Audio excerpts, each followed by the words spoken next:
capítulo de número 1. Nós faremos a leitura do verso 1.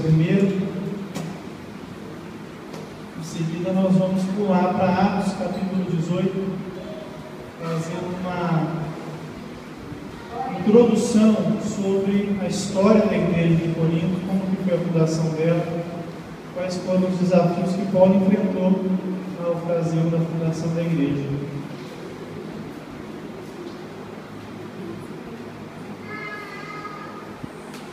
1 Coríntios, capítulo 1, verso 1 e o verso 2, mas depois nós voltaremos nele na próxima terça-feira. Todos os irmãos encontraram? A palavra do Senhor diz assim: Eu, Paulo, que fui chamado pela vontade de Deus para ser apóstolo de Cristo Jesus, escrevo junto com o irmão Sóstenes esta carta à igreja de Deus que está na cidade de Corinto.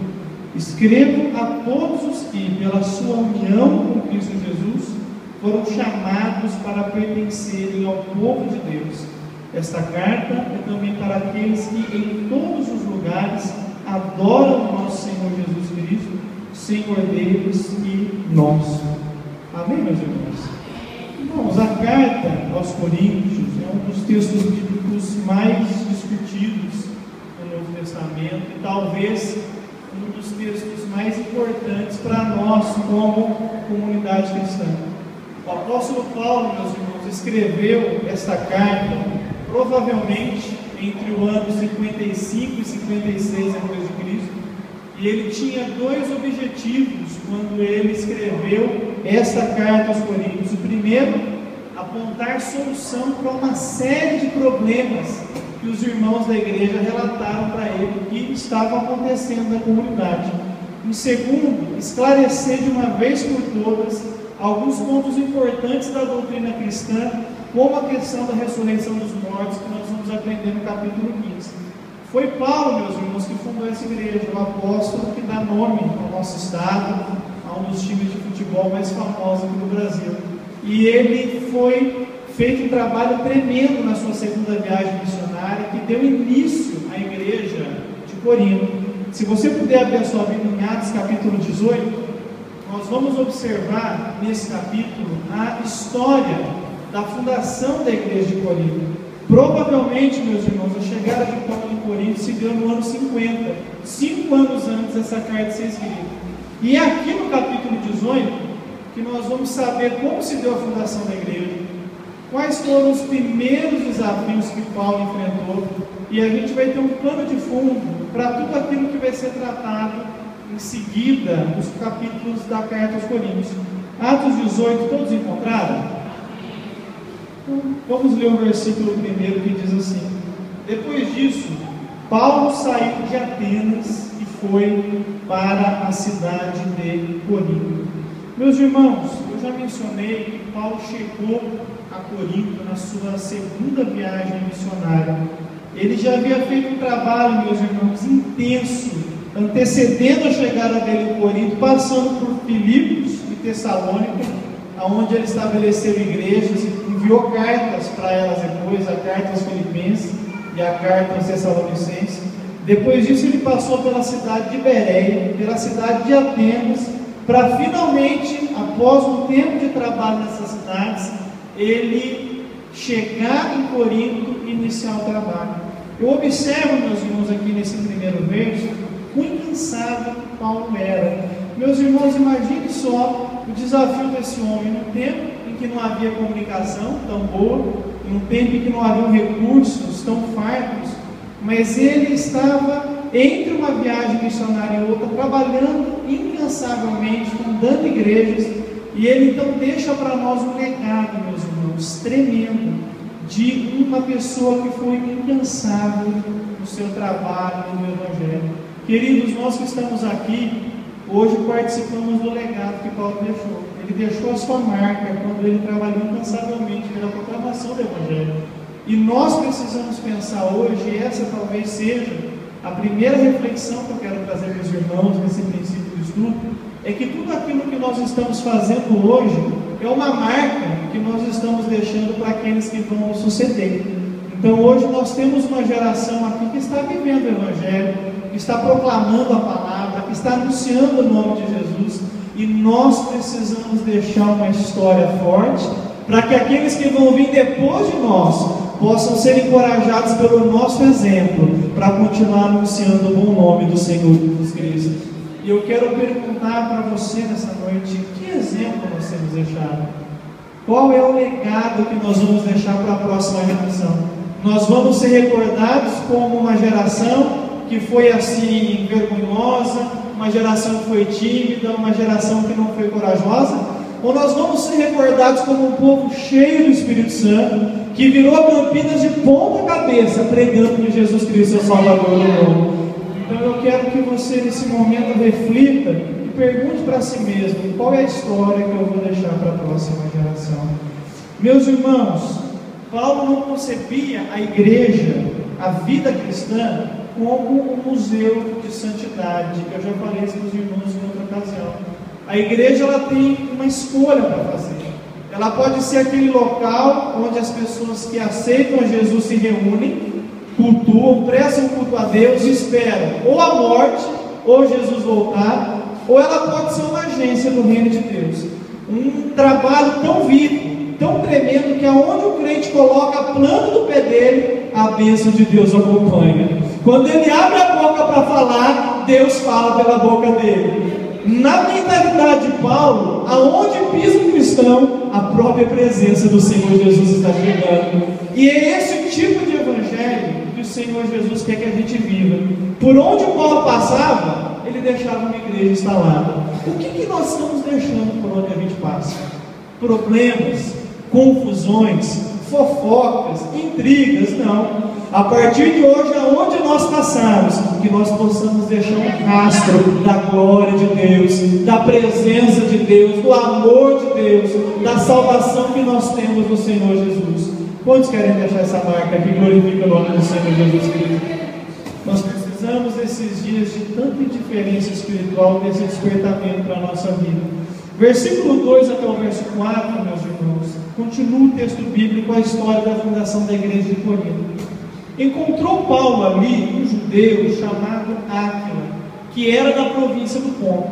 Fazia pouco tempo que ele tinha chegado da Itália com Priscila, a sua esposa. Eles tinham saído de lá porque o imperador Cláudio havia mandado que todos os judeus fossem embora de Roma. Paulo foi visitá-los e acabou ficando ali para trabalhar com eles, porque a profissão de Paulo e a deles era a mesma. Isto é, fazer barracas. Meus irmãos, nesse trecho aqui, eu extraí um segundo ensinamento para a gente. Paulo era apóstolo de Cristo, amém? Todos concordam com isso?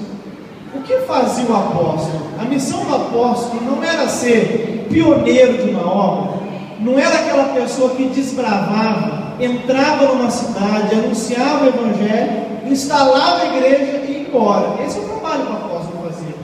Contudo, meus irmãos, nós vemos aqui nesse texto que Paulo, além de apóstolo, ele também desempenhava um trabalho secular. Em outras palavras, ele cumpria uma dupla jornada. Ele trabalhava e ele pregava.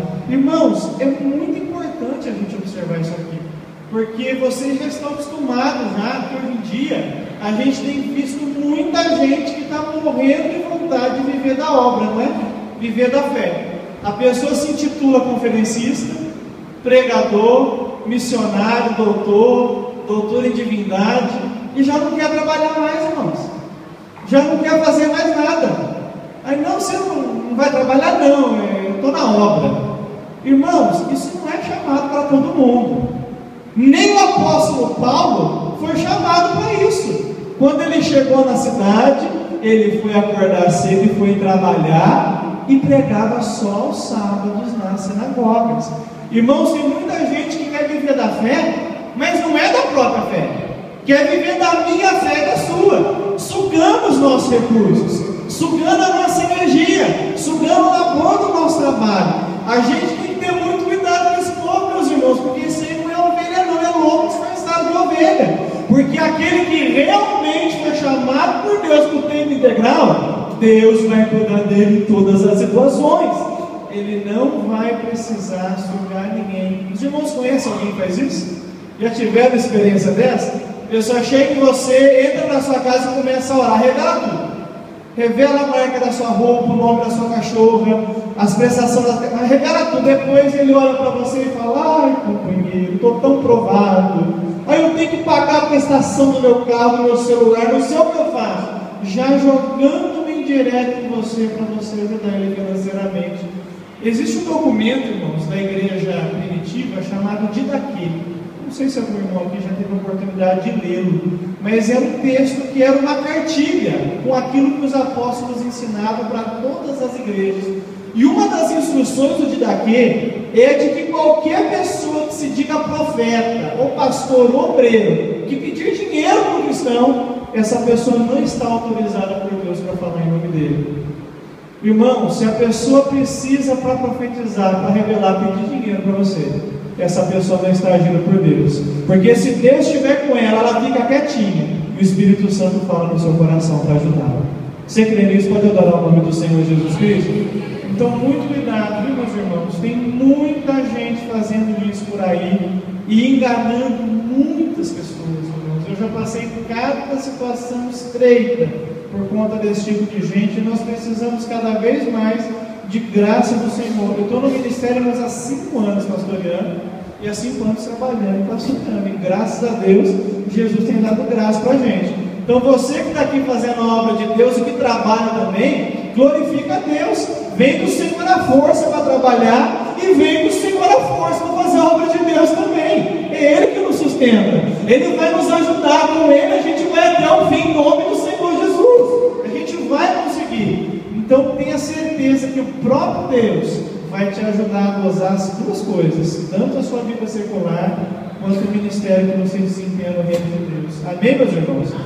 Fala para essa pessoa que está do seu lado: o apóstolo Paulo trabalhava. Isso é uma lição para a gente. Se Paulo trabalhando, irmãos, fez o estrago que fez no inferno, você imagina se ele não precisasse trabalhar. Louvado seja Deus.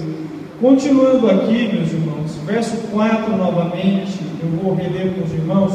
Todos os sábados ele falava na sinagoga e procurava convencer os judeus e os não-judeus. Irmãos, o que Paulo fazia era o que nós chamamos hoje nos nossos dias de evangelização. Alguém aqui já fez evangelização alguma vez? Já teve a oportunidade de fazer esse trabalho? O que significa evangelizar, meus irmãos? É um trabalho, segundo o que nós lemos no verso 4, de convencer as pessoas acerca da verdade do Evangelho.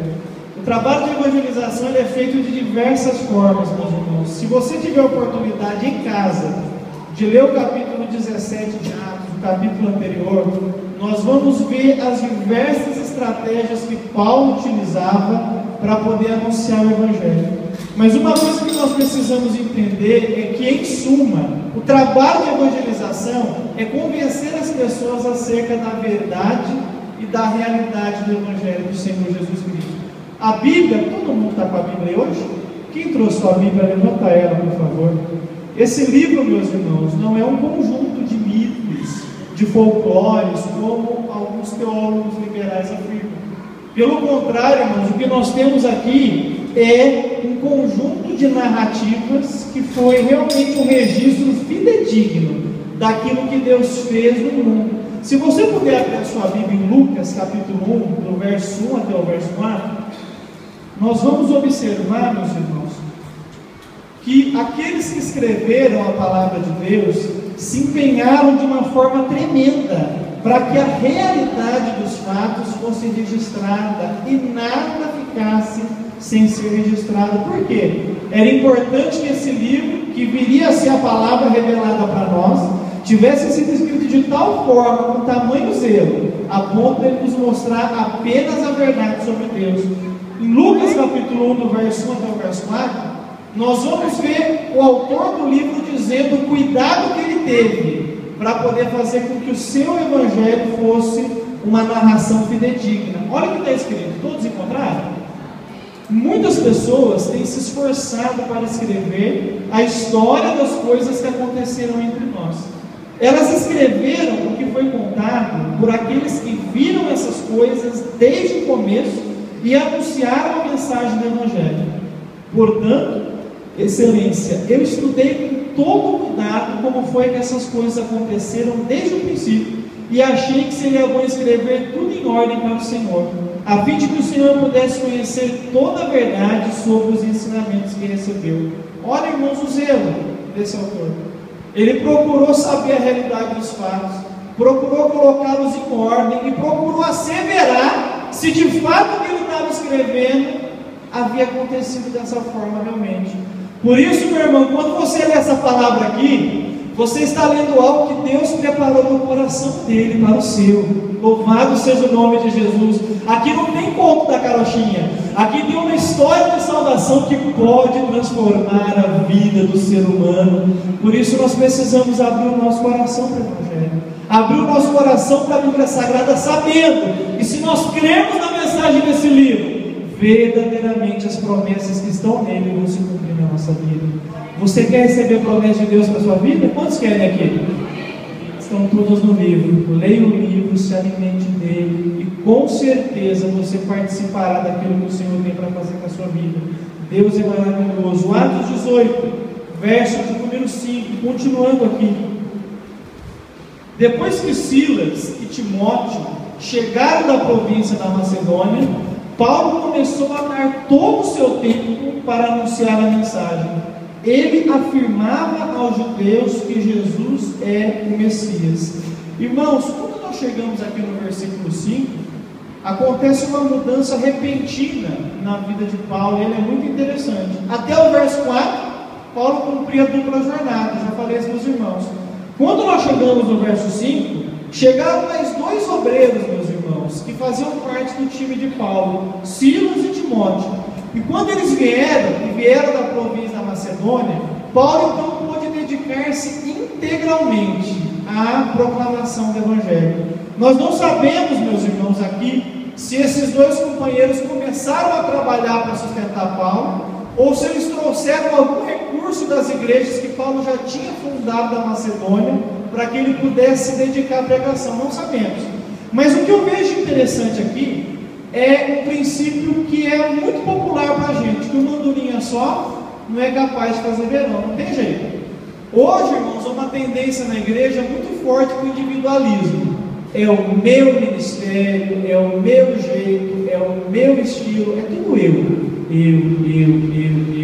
Mas a igreja não foi concebida, irmãos, para ser um palco. A igreja foi concebida para ser uma família, uma comunidade de discípulos, onde o que me falta está em você e nós dois nos completamos para a glória do nome de Jesus Cristo. Veja que para que o trabalho de Paulo fosse melhor, Deus colocou dois companheiros ao seu lado, e os três juntos fizeram um trabalho melhor do que o trabalho que Paulo faria sozinho. O que Deus quer dizer para a gente? Você que está aqui nessa noite foi criado de uma forma especial e extraordinária. Você tem características que são só suas, virtudes que ninguém mais tem e defeitos que ninguém mais tem. Mas Deus é poderoso para pegar esse conjunto de coisas que é você, para te usar de uma forma que ninguém mais na face da terra pode ser usado como você é usado. Para quê? Para que quando nós nos reunimos como corpo e colocamos todos os nossos talentos à disposição do reino de Deus, a multiforme graça de Deus pode se revelar. Olha que maravilha aqui em Filipe. Temos cantores aqui, meus irmãos? Temos, mas nem todos são cantores. Temos pregadores aqui? Temos, mas nem todos são pregadores. Temos irmãos aqui que são mão na massa? Temos, mas nem todos são mão na massa. Mas não precisam ser todos iguais. O que importa é que todos estejam olhando na mesma direção, de mãos dadas, pelejando pelo único objetivo legítimo da igreja, que é glorificar o nome do Senhor Jesus Cristo e obedecer a sua palavra. Quando a gente entra por esse caminho, meus irmãos, a igreja vai bem, não tem disputinha boba. Os irmãos já viram disputa na igreja? Quem prega melhor, quem canta melhor, quem faz melhor a obra, quem recepciona melhor, irmãos. Quando a igreja chega nesse ponto, ela já faliu. Aqui a gente não tem que procurar quem é melhor. Melhor aqui é Jesus Cristo, aleluia. O que a gente precisa ter aqui dentro é a boa vontade de darmos o nosso melhor para que o nome dele seja glorificado. Então fale para o seu irmão: eu preciso do seu talento para o meu talento ser melhor. Diga isso para ele. E às vezes, irmãos, no corpo, a gente tem a tendência de negligenciar aquilo que a gente acha que não tem valor. Por exemplo, meus irmãos, você já tentou pegar algum objeto sem o uso do polegar? Tenta pegar qualquer coisa aí próxima de você sem usar o polegar. Tem um celular ali, por exemplo, da irmã Penha. Alguém tenta pegar ele sem usar o polegar? Olha o sofrimento que é. A loucura. Não dá. É muito difícil. Olha o que a ausência de um único membro do corpo pode causar de transtorno. Então nós, irmãos, não podemos negligenciar ninguém. Não temos o direito de negligenciar ninguém. Todos são úteis, todos têm que estar inclusos conosco. Todo mundo tem que estar integrado. Ah, eu não gosto dele porque ele não é bonitinho. Ah, ele é desafinadinho. Não, aqui é família. Todo mundo aqui juntinho para a glória do nome de Jesus. Ah, ele não gosta do que eu gosto. Ah, ele não veste o que eu visto. Ah, ele não gosta do pregador que eu gosto. Não interessa. Foi lavado no sangue de Jesus. É filho de Deus. Foi perdoado. Faz parte da família. E se você não foi ele, é você que não faz parte da família. Porque aqui nós estamos juntos. Amém, meus irmãos? Para a glória do nome de Jesus Cristo. Eu sempre quero que Deus levante o Silas e o Timóteo para me ajudar. Eu preciso. Eu não consigo fazer nada sozinho. Que Deus possa levantar na vida dos irmãos pessoas para te ajudarem também. Porque juntos nós iremos mais longe. Amém, queridos? Na glória do nome de Jesus. O verso 6, meus irmãos. Nós vamos ver aqui o primeiro dilema que Paulo enfrentou na fundação da igreja em Corinto. E foi esse dilema que determinou o tipo de pessoas que vieram a se tornar a comunidade em Corinto. Está escrito assim no verso 6. Mas alguns deles ficaram contra Paulo e o xingaram. Então, em sinal de protesto, ele sacudiu o pó das suas roupas e disse: se vocês se perderem, os culpados serão vocês mesmos, a responsabilidade não será minha. De agora em diante, vou anunciar a mensagem aos não-judeus. Essa é a informação mais importante de Atos 18. A comunidade que estava em Corinto era composta praticamente na sua totalidade por pessoas que não eram judeus, era uma igreja de gentios. A gente vai entender muito bem isso aqui quando a gente começar direto na carta, por ver que Paulo quase não faz menção nenhuma da lei na carta aos Coríntios, porque o povo não conhecia.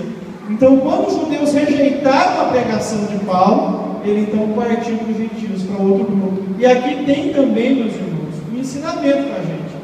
Algum de vocês aqui já anunciou o evangelho para alguém e essa pessoa desdenhou, blasfemou, tirou sarro, falou besteira? Alguém já passou por isso? O que fazer nessa situação? O que nós fazemos quando a pessoa rejeita com escárnio o evangelho? Fazemos exatamente o que Paulo fez. Irmãos, enquanto a conversa com uma pessoa que não é cristã é pacífica, eu falo, ela ouve, mesmo que não concorde, mas ela está ouvindo pacificamente, eu continuo pregando. Agora, quando a pessoa começa a escarnecer, a zombar, eu preciso então sair de cena, me aplicar a oração e entregar essa pessoa nas mãos de Deus, porque a mão de Deus é mais poderosa que a minha mão. O convencimento de Deus é mais poderoso que o meu argumento, porque o próprio Salvador Jesus disse para a gente não dar as nossas pérolas aos porcos. Então, se a pessoa está zombando a mensagem do Evangelho e eu continuo pregando, eu estou dando munição para aquela blasfêmia de Deus. Então, você falou o Evangelho para alguém, a pessoa blasfemou, você para, encerramos a conversa aqui, eu sigo por aqui, você segue por lá e eu vou orar por você. Para até que Deus prepare um momento para que você possa retomar a conversa com essa pessoa. Irmãos, a gente não pode gastar munição com quem não quer compromisso com Deus. Se a pessoa não está aberta para o Evangelho, se a pessoa blasfema, deixa Jesus trabalhar mais um pouquinho. Talvez o Senhor está precisando abater um pouco mais essa pessoa, permitir uma circunstância, permitir uma experiência ruim, para que o coração dessa pessoa fique apto a ouvir o Evangelho. Caso contrário, não tem argumento no mundo nosso, irmãos, que vai convencer. Se a pessoa não quer Deus, Deus não força ninguém. Então vamos deixar que Deus trabalhe um pouquinho mais no coração dela. E eu tenho, meus irmãos, experiência que meu pai fez comigo, porque eu dei muito trabalho com meu pai quando meu pai se converteu. Meu pai se converteu 2 anos antes de mim, e eu zombei muito dele, muito. Eu falava que ele tinha ficado louco, que ele ia viver agora sustentando o pastor com o dízimo dele. Os irmãos não têm noção do tipo de ser humano que eu fui, da pior estirpe, dos piores zombadores da fé que já existiu nesse mundo. Mas chegou um momento que Deus me moeu. E hoje eu prego Deus de quem Deus zombei. E eu glorifico o nome do Senhor Jesus por isso. Porque o meu dia chegou. Agora as pessoas zombam de mim. E eu me recordo do que eu fiz. Mas eu continuo pregando, porque esse nome não vai sair dos meus lábios jamais. Então, os irmãos tenham essa sabedoria quando vão falar do Evangelho. Se a pessoa está perto, é pacífica para ouvir a mensagem, pregue com coragem, com ousadia. Mas se a pessoa resistir, deixa ela um pouquinho na oração, e Deus vai preparar o momento certo para você poder falar com ela. Amém, meus irmãos? Isso é muito importante. Verso 7, meus irmãos, e verso de número 8. Então ele saiu de lá e foi morar na casa de um homem chamado Tício Justo, um não-judeu que adorava a Deus. A casa dele ficava ao lado da sinagoga. Cristo, que era o chefe da sinagoga, também creu no Senhor Jesus, e todas as pessoas da sua casa também creram. Muitas pessoas da cidade de Corinto ouviram a mensagem, creram e foram batizadas. Amém, meus irmãos? Nós vamos ler, meus irmãos, aqui nesse texto, a primeira série de conversões que aconteceu em Corinto. Meus irmãos, quando o Evangelho entra numa comunidade, ele precisa gerar novos discípulos, tem que existir conversão. Os irmãos sabem o que é conversão? Já pararam para pensar nisso? Conversão, meus irmãos, não é mudar de religião, pelo amor de Deus. Eu era católico, agora eu sou evangélico. Não, isso não é conversão bíblica. A conversão bíblica, em primeiro lugar, é você se dar conta que você é um pecador e que por causa dos seus pecados você está indo para o inferno e que você merece a condenação que você está recebendo. Você então cai em si que você precisa de um Salvador, que te resgate da sua condição, e o Espírito Santo, iluminando a sua consciência, revela para você que esse Salvador é Jesus Cristo, o Filho de Deus, e você, pela ação do Espírito Santo, aceita Cristo como Salvador, vira as costas para o mundo, para a vida de engano que você vivia, e passa a seguir a Jesus, obedecendo a palavra de Deus. Isso é conversão. Porque hoje, meus irmãos, essa questão de conversão está tão estranha, né? Você vê o camarada para de vender CD e se converte. Aí começa a fazer, meus irmãos, cada atrocidade que você fala, mas está convertido mesmo? A Gretchen, meus irmãos, é crente. Diz que é convertida. Convertida. Já casou e descasou 16 vezes, mas é crente. Não é? E as bailarinas do Tchan? São crentes. Eu rebolo para Jesus. Que conversão é essa? Será que essa é a conversão bíblica? Será que foi para isso que Jesus Cristo morreu na cruz do Calvário? Então, nós precisamos tirar da nossa mente isso. O que me faz um cristão não é me identificar com a fé evangélica. O que me faz um cristão não é a roupa que eu visto. O que faz de mim um cristão não é frequentar uma igreja ser mulher de Deus.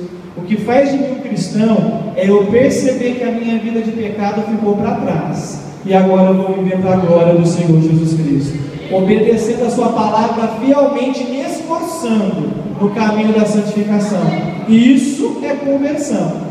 O resto, irmãos, é oba-oba religioso, que a gente tem visto muito. Cantores gostam virando agasalho, jogando para o público se descabeçando para pegar. Uma maldita idolatria que tem enganado até muitos de nós aqui que se dizem cristãos.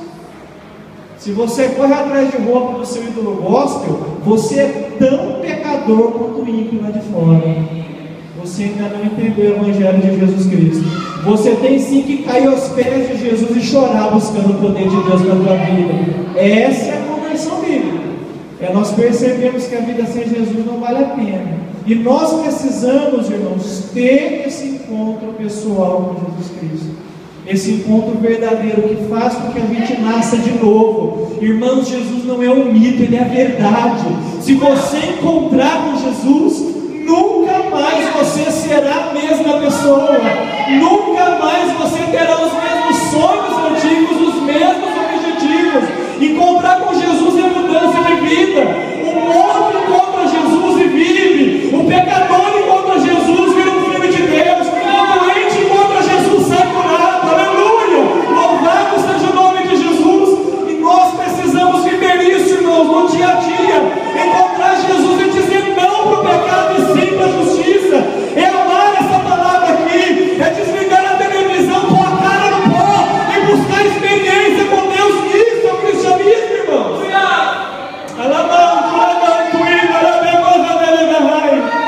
Não é essa vida de oba-oba, não. Pessoas cristãs colocando fotinho no Facebook com a língua de fora. Que cristianismo é esse? Imitando poses sensuais e mundanas, lixo. Isso não é o cristianismo. Isso não é o cristianismo.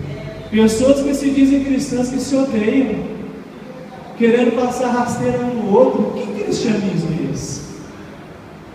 A grande doutrina de Cristo é o amor, é amar o nosso irmão, é perdoar. A grande doutrina do cristianismo não é ter nome em cartaz, não, meus irmãos, mas esse é servo de todos. Aquele que quiser ser o maior, seja servo de todos, porque eu mesmo não vim para ser servido, eu vim para servir e dar a minha vida em resgate de muitos. Aleluia! No reino de Deus, o segredo da grandeza é o serviço, é o altruísmo, é a abnegação. Mas nós temos, infelizmente, irmãos, aceitado um cristianismo evangélico que se tornou mundano, secularizado. Eu estava vindo agora de um cliente, passando ali pela rodovia, fiquei tão triste, irmãos. Eu vi um outdoor gigantesco, o nome de uma dupla nova que surgiu aí, evangélica. Então estava lá o nome da dupla, a nova sensação do gospel. Lixo. Eu sou daquele tempo que a única sensação da igreja é o nome de Jesus Cristo. E eu jamais vou aceitar outro nome que não seja o nome de Jesus Cristo. Aleluia! Então, meus irmãos, nós precisamos ter muito cuidado se nós quisermos continuar sendo a igreja de Jesus, em tomar as decisões corretas de não tirarmos Jesus do centro de nossa vida. Porque quando o Evangelho chega numa comunidade, ele chega com conversão, essa mudança profunda de vida. E aqueles que se convertem, eles são instruídos na palavra de Deus e se batizam, e obedecem o mandamento do batismo. Irmãos, o batismo é outro mandamento que tem sido muito negligenciado. Eu acredito que os irmãos conhecem pessoas que afirmam ter se convertido, mas passam 5, 10 anos sem tomar decisão de se batizar. Não querem saber de batismo de jeito nenhum. Aí você vai conversar com a pessoa: eu não sinto que eu estou pronto ainda. E eu penso comigo: mas espera aí, a pessoa quer morar no céu, a pessoa fala que é crente, mas não sente que está pronto para se batizar. Então ela tem fé para se dizer crente, mas não tem fé para batizar. Não tem jeito, irmãos. A fé é uma só. Se você tem fé em Jesus, se você crê que o seu pecado foi perdoado, que você agora vai morar no céu com Cristo, você já está pronto para esse exato batismo. O que vai acontecer com você agora é um processo contínuo de santificação. Eu, como professor discipulado, eu escuto muitas coisas, né? Pastor, eu não vou batizar agora, porque quando batizar tem que levar a sério. Daí eu já pergunto: mas você não está levando a sério? Eu não estou aqui de brincadeira. Porque se tem uma coisa chata é brincar de ser crente. Não tem graça nenhuma. Aqui, meus irmãos, é na seriedade. É no temor do nome de Deus, é no temor da presença do Espírito Santo, é uma comunhão estreita com Deus, para a gente ser capaz de ouvir a voz dEle, para encorajar quem vem na esperança, para abraçar quem está sofrendo, para partilhar das lágrimas e do sorriso, para viver uma vida junto, transparente. Não dá para brincar aqui dentro, irmãos. Não dá para brincar aqui dentro. Se você pensa que está brincando, você está brincando há muito tempo. Não dá para brincar. Não com o nome de Deus, porque Deus não se deixa escarnecer, meus irmãos. Então a gente tem que ter muito cuidado com essas coisas e perceber a importância do batismo. A Bíblia diz que aquele que crê e for batizado será salvo. Então a fé é o primeiro passo, é a fé que salva. Mas se você não toma a decisão de se batizar, você está dizendo que não tem fé. E se não tem fé, você não é salvo. Então não podemos negligenciar esse mandamento de forma alguma. Fale para o irmão que está do seu lado. Precisamos crer e ser batizados. O batismo não salva crente nenhum, mas deixar de se batizar por motivos não legítimos coloca em dúvida se de fato nós fomos salvos. Talvez a pessoa ainda não foi salva, ela ainda gosta do mundo, ainda ama o mundo, não quer saber nada de Jesus, mas tem medo de ser da igreja. Então a gente tem que avaliar isso com muito cuidado. Verso 9 e verso 10, meus irmãos, a gente vai ver aqui uma das partes mais maravilhosas da carta, onde nós lemos o seguinte: certa noite, Paulo teve uma visão, e nela o Senhor disse: não tenha medo, continue falando e não se cale, porque eu estou com você. Ninguém poderá lhe fazer nenhum mal, pois muitas pessoas dessa cidade são minhas. E Paulo ficou ali 1 ano e meio, ensinando a palavra de Deus àquela gente. Aleluia. Irmãos, eu acredito que quando nós chegamos aqui no verso 9, Paulo devia estar vivendo um turbilhão de emoções. Paulo era judeu, todos concordam com isso? E o seu povo, que estava em Corinto, rejeitou a mensagem verdadeira que ele trouxe. O povo dele não aceitou. Primeira frustração de Paulo: não consegui pregar para a minha gente. Ele precisou então se dirigir para os gentios, começar um trabalho de evangelização com os gentios. E nós sabemos o quanto que é árduo, meus irmãos. Nesse caso, no mundo antigo, você convenceu um povo do evangelho, um povo que até então não conhecia nada acerca de Deus. Então a segunda luta que Paulo passou. Terceiro, meus irmãos, a prova do tempo. Aqui tem muito líder aqui de ministério, líder de jovens, adolescentes, as dirigentes do círculo de oração, líder de crianças, sabe que o evangelho é uma luta diária. Se nós quisermos crescer e vermos a obra prosperar, é dia após dia. Não tem fórmula mágica no evangelho, não tem palavrinha mágica, não tem método certo, até porque quem faz a obra é o Espírito Santo de Deus. Quem convence do pecado, da justiça e do juízo é o Espírito Santo. Então a gente vai exercer a paciência, aguardar o tempo de Deus, mas vamos aguardar trabalhando, crendo que Deus vai fazer alguma coisa. Mas isso vai consumindo a gente por dentro. Eu tenho certeza que se dependesse de todos nós aqui, a casa estava cheia. A gente abria a mente da pessoa, punha a Bíblia dentro, porque a gente não quer que ninguém se perca. Esse é o sentimento cristão. Eu não quero que ninguém vá para o inferno. Eu quero que todos conheçam Jesus. Mas isso desgasta a gente. Talvez isso tenha desgastado você nesses últimos dias. E é justamente nesse momento que a gente está sofrendo o maior desgaste, que Deus então parece intervir na história, entrar na nossa história, para nos falar aquilo que nós não estamos enxergando. Foi o que aconteceu aqui. Numa noite, Paulo teve uma visão. Aleluia, glória a Deus, porque Deus fala por visões também. Louvado seja o nome de Jesus Cristo. E nessa visão, a Bíblia diz que o Senhor disse a Paulo, primeira coisa que Deus disse para Paulo: não tenha medo. Irmão, você está com medo do quê? O que tem te amedrontado? O que tem feito você querer desistir? O que tem parecido para você tão grande que você talvez julgue até maior do que o teu Deus. Não é. Deus é maior e Ele está ao seu lado. Não tenha medo. Não tenha medo do fracasso. Não tenha medo da força, da fúria do seu adversário. Não tenha medo da sutileza do diabo contra a sua vida. Não tenha medo de nada. Nossa vida está nas mãos de Deus. Deus é soberano. Você está na palma da mão de Deus e ninguém te tira daí. Oh, aleluia, glória a Deus.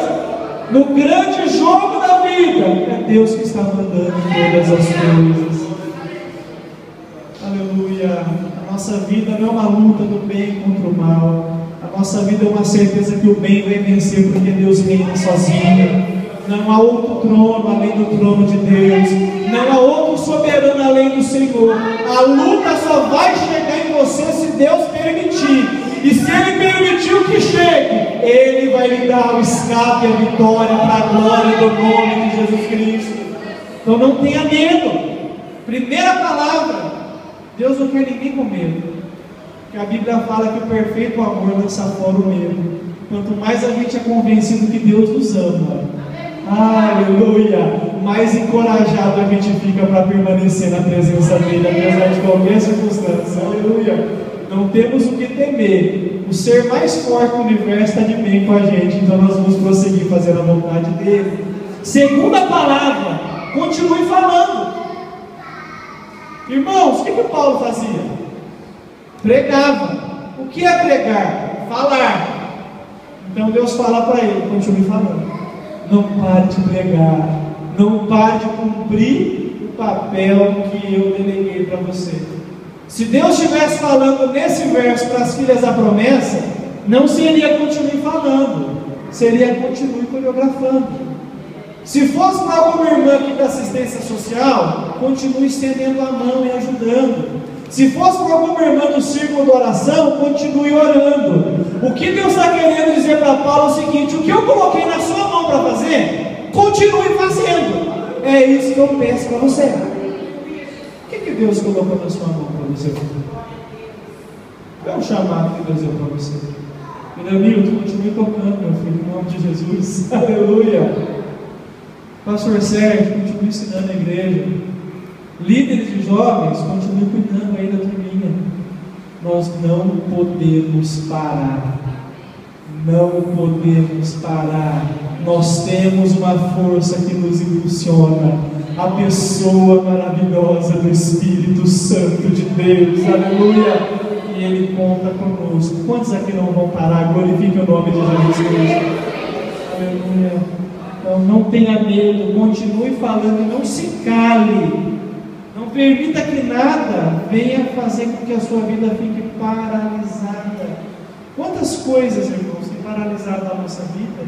Às vezes a culpa, o adversário tentando lançar no nosso rosto uma falha que cometemos, talvez um pecado que a gente não tenha se sentido perdoado ainda. Quantos de nós aqui, por conta de um ressentimento, uma palavra torta, uma olhada assim meio de canto de olho, a gente não se calou, não parou, não estacionou, nos enfiamos dentro de um casulo e não queremos fazer mais nada. Que isso acabe hoje pelo poder do nome de Jesus Cristo. Se houver alguém paralisado aqui, o Espírito de vida vai tirar você desse casulo em nome de Jesus, porque você tem um papel importante para desempenhar para o reino de Deus. Deus vai te levantar novamente para que você o sirva com integridade, com dedicação. Aleluia! Deus continua falando com Paulo, porque eu estou com você. Esse é o segredo. O segredo não é você, meu irmão. Você não é a última bolacha do pacote. Você não é, de forma alguma, aquela bolachinha que vem em 3, né? A coisa que eu mais gosto, irmãos, quando eu abro um pacote de bolacha, é que ou a primeira ou a última tem uma tampa a mais. Para mim, quando eu pego aquela bolachinha, eu fico numa alegria. É tudo. É a bolacha mais importante, mas nenhum de nós é essa bolacha. Porque o segredo não é quem nós somos, é quem está com a gente. Eu e você não fazemos absolutamente nada.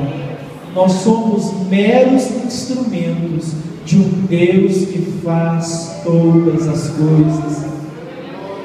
Se Deus estiver com você, o seu carisma não te sustenta, a sua voz não te sustenta, a sua beleza não te sustenta. Agora, se Deus estiver com você, você pode ser alguém tão inútil como eu, você vai ser um instrumento poderoso nas mãos do Senhor Jesus. Aleluia. Diga para o seu irmão, o segredo não é você, é Deus na sua vida. Aleluia. É isso que faz a diferença. Paulo estava abatido, entristecido talvez, desmotivado, e Deus o lembra: Paulo, sou eu estou com você. Você não tem que se preocupar, fui eu que te chamei. Aleluia! Se eu te chamei, eu vou garantir a sua jornada até o final. Louvado seja Deus. Continua Deus falando: ninguém poderá lhe fazer nenhum mal. Olha, irmãos, que promessa poderosa. Irmãos, Deus, Ele tem o governo de tudo. A igreja precisa se recordar da soberania de Deus. Deus é soberano, Deus reina sozinho. Nada acontece sem a permissão de Deus. Você está aqui dentro hoje porque Deus deixou você entrar. Você acordou hoje porque Deus quis que você acordasse. E você só vai chegar na sua casa se Deus permitir, porque se Ele quiser te recolher, Ele tem poder e direito para fazer isso, porque é Ele que manda no universo, irmãos. Por Ele mandar, por Ele ser soberano, Ele pôde fazer uma promessa para Paulo que se cumpriu: ninguém poderá lhe fazer nenhum mal. Paulo passou 1 ano e meio pregando em Corinto e nada aconteceu com ele, porque ainda existe um Deus assentado no trono. Aleluia! A gente não pode garantir para cristão nenhum que a sua prova acabou. Quando você ouvir o pregador falar isso para você, irmão, dá para ouvir: irmão, sua prova acabou. Pode acabar uma, mas você vai ter outras até o final da jornada. Então não vai nessa ladainha de pregador que é fria. No mundo tereis aflições. Eu prefiro acreditar em Jesus. Eu vou sofrer nessa vida aqui. Eu confio mais em Jesus do que nos pregadores. No mundo eu vou ter aflição, mas Jesus também disse: vem de bom ânimo, porque eu venci o mundo. Aleluia! Deus é fiel. O que Ele quis dizer? Já que eu venci o mundo, eu prometo que eu vou passar na prova com você. E é essa companhia que nos sustenta. Você pode glorificar o nome do Senhor Jesus por isso? Então eu posso falar para você: não vai acontecer com você nada que Deus não permita que aconteça, porque a sua vida está nas mãos dEle. E é essa segurança que nos mantém de pé. Ele estará conosco em qualquer circunstância. Um dos versos que eu mais gosto na Bíblia é o Salmo 23, verso 4, quando o salmista diz: ainda que eu andasse pelo vale da sombra da morte, tu estás comigo. Se eu chamar qualquer um de vocês em casa agora para comer uma pizza, todos vão. Agora, se eu convidar vocês para passar comigo no vale da sombra da morte: ah, pastor, tem compromisso hoje. Ah, não dá. Ô, pastor, acabei de chegar de viagem, viajei de madrugada, vou dormir um pouquinho. Não é verdade? Mas Deus nem assim. Se eu chamá-lo para descer ao leito comigo, Ele desce. Se eu chamá-lo para ir para a sepultura comigo, Ele vai. Ele quer ser o meu amigo, Ele quer ser a minha companhia, Ele quer ser a sua companhia. Aleluia! Glória a Deus, glórias a Jesus. Por quê? Qual foi a razão de Deus encorajar tanto o apóstolo Paulo? Está escrito aqui no final do verso 10: pois muitas pessoas dessa cidade são minhas. Irmãos, nós entendemos no plano da salvação que Deus tem escolhido pessoas para a salvação. Deus sabe de antemão os que crerão em Cristo, e a Bíblia diz que Deus escolhe essas pessoas para serem aquelas que vão receber a fé. Eu e você somos frutos de uma escolha.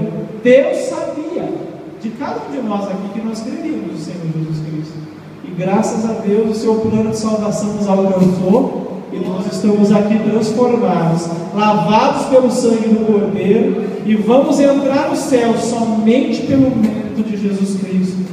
Mas o que esse texto aqui, esse final do texto me encoraja a saber, é que nessa cidade onde Deus nos plantou, tem muita gente que é do Senhor também. Aqui em Filipe, tem muitas famílias que são de Deus e que não estão aqui dentro e que não estão em nenhuma comunidade que está indo. Sabe por quê? Porque eu e você ainda não levamos a elas as boas novas de salvação. Mas eu declaro pela fé que tem no Salvador que os nossos lábios vão se abrir para anunciar que Jesus Cristo é o Salvador do mundo. Eu declaro pela fé que tem em Jesus que essas famílias vão ser alcançadas por essa igreja aqui, para a glória do nome de Jesus Cristo. O Senhor vem nos despertar do sono para nós proclamarmos essa verdade tão poderosa de salvação. O Senhor encoraja quem se compromete fielmente com a evangelização. Quantos aqui têm um sonho de ver muitas pessoas sendo alcançadas pelo Evangelho? Levante a mão. Se você se comprometer com essa mensagem, eu garanto para você, com toda a fé que tem no Senhor Jesus, que as promessas que Paulo recebeu serão suas também, porque Deus ama aqueles que se comprometem com a evangelização. Amém, meus irmãos? O verso 11, eu vou terminar aqui hoje nesse verso, e Paulo ficou ali 1 ano e meio ensinando a palavra de Deus àquela gente. Irmãos, a igreja de Corinto foi discipulada por Paulo 1 ano e meio. Em algumas igrejas, Paulo passou semanas. Em Corinto foi 1 ano e meio.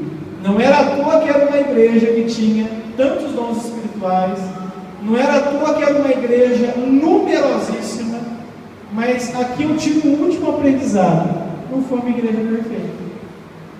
Pelo contrário, de todas o Novo Testamento foi a mais difícil, a mais carnal e a mais trabalhosa. Por que você falou isso, pastor? Para desacreditar a gente, para a gente ficar batido? Não.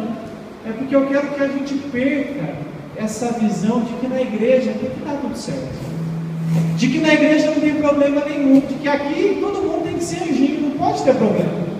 Irmão, se uma igreja que foi liderada por Paulo 1 ano e meio tinha carnalidade, será que é errado quando a gente dá uma briguinha com o outro aqui? Será que a gente vai jogar tudo pro alto quando o irmão também de cara feia pra gente?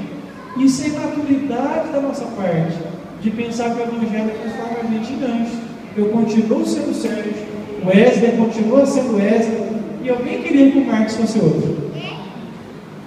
Mas o que Deus está fazendo conosco está sendo feito aqui dentro. É uma transformação espiritual que está nos libertando ainda do poder do pecado, mas não nos libertou completamente. Então, vez ou outra, eu vou falhar com você e você vai falhar comigo. Mas o que vai nos manter de pé é esse amor tão forte de Jesus Cristo, que vai nos unir cada vez mais. O amor que Ele demonstrou por cada um de nós na cruz do Calvário. Amém, meus irmãos? Fique de pé em nome de Jesus. Diga para essa pessoa que esteja do seu lado: nós não somos perfeitos, mas vamos lutar pela perfeição.